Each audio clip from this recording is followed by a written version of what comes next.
পৃথিবীতে একজন মানুষই শুধু জানতেন যে তিনি পৃথিবীতে কতদিন বাঁচবেন, সেটা হচ্ছে সাইয়েদনা আদম আলাইহিস সালাম। ওনাকে বলে দেওয়া হয়েছিল উমরুকা আলফু সানা, তুমি পৃথিবীতে বাঁচবে 1000 বছর। কয় বছর? সাইয়েদনা আদমের সামনে অনেকগুলো রূহ রাখা হলো। সাইয়েদনা আদম বললেন, এরা কারা? আল্লাহ বললেন, এরা হচ্ছে নাসালুক, তোমার বংশধর, পৃথিবীতে তোমার পর এরা পৃথিবীতে আসবে। সাইয়েদনা আদম বললেন, আল্লাহ ওই যে একটা রূহ দেখা যায়, এটার নাম কি? আল্লাহ বললেন, হাদা ইবনুকা দাউদ, এটা তোমার ছেলে দাউদ, সে দুনিয়াতে নবী হয়ে আসবে, তার ছেলে সুলাইমান নবী হয়ে আসবে।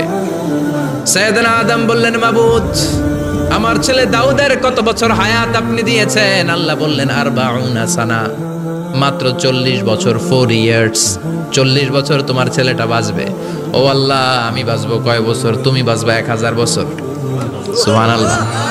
সাইয়েদনা আদম বললেন, মাবুদ, এত ফুটফুটে সুন্দর আমার ছেলে দাউদ, মাত্র 40 বছর দিলেন কেন? জিদ মিন উমরিহি, বাড়ায়া দেন। কি করেন? সুপারিশ করতেছে পোলার লাইগা কে? বাবা। আল্লাহ আপনি বাড়ায়া দেন। আল্লাহকে বাড়ানো যাবে না, লেখা হয়ে গেছে। রুফিআতিল আকলাম ওয়া জাফফাতিস সুহুফ, কলম তুলে নেওয়া হয়েছে আর কালি শুকায় গেছে, আর কিছু করা যাবে? সাইয়েদনা আদম বললেন, মাবুদ, আমার 1000 বছর কেন দিলেন?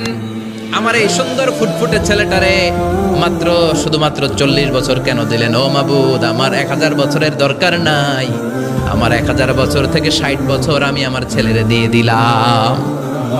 দাউদ আলাইহিস সালাম বাঁচবে 40 বছর, তো বাপ আদম যদি আরো 60 দেয়, 40 আর 60 মিলে কত হয়? 100। ভালো হিসাব বোঝে, 100।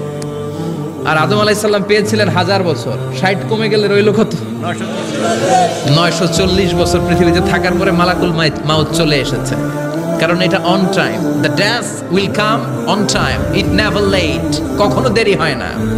আল্লাহ বললেন, লিকুল্লি উম্মাতিন আজালুম ফাইদা জাআ আজালুহুম লা ইস্তাখিরুনা সাআতাও ওয়া লা ইস্তাকদিমুন।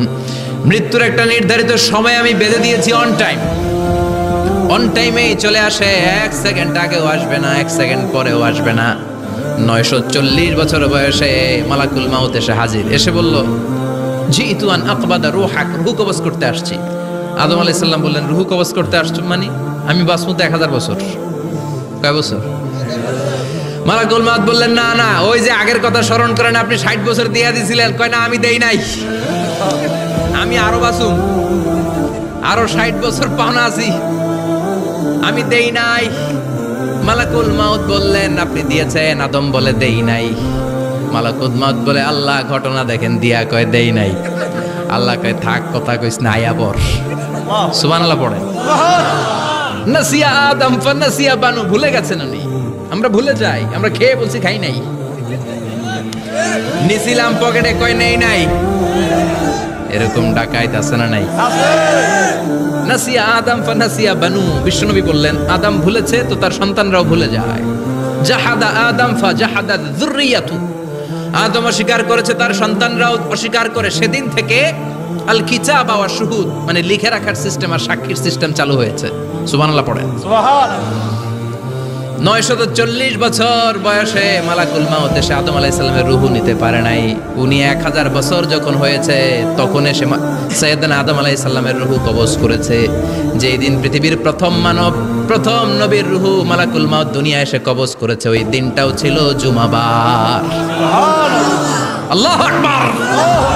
আবার বিশ্বনবী বললেন, লা তাকুমুস সাআ ইল্লা ফি ইয়াউমিল জুমআহ ইযা যুলজিলাতিল আরদু জিলজালাহা ওয়া আখরাজাতিল আরদু আসকালাহা ইযা রুজ্জাতিল আরদু রাজ্জাও ওয়া বুসাতিল জিবালু বাসসা।